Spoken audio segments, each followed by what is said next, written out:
அத்தி மரம் எடுக்கிற இடத்துல வாழணும். ஆனா இதை என்ன பண்ணிட்டாருன்னா, அவர் அங்கிருந்து எடுத்துன்னு வந்து தோட்டத்துக்குள்ள வச்சுட்டாரு. அந்த தோட்டம் திராட்சை தோட்டமா இருக்குது.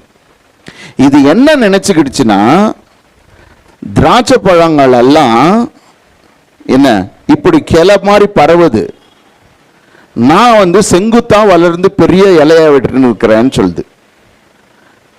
ஆனா அவர் எதிர்பார்த்தது என்னன்னா, நீ எவ்வளவு பெரிய ஆலமரமா வாழ்ந்திருக்கிற, எவ்வளவு பெரிய மரமா இருக்கிற, திராட்சை மரத்துக்கு முன்னாடி நீ பெரிய ஆளா தான் இருக்கிற, ஆனா கனி ஒன்றும் இல்லாதத போது அவர் எதிர்பார்த்தது என்னன்னா, நான் உங்ககிட்ட எதிர்பார்க்கிற ஒண்ணு இருக்குது, அது இல்லைன்னும் போது நான் நியாய தீர்ப்பு அதை மேல செலுத்துறேன்னு சொல்றாரு.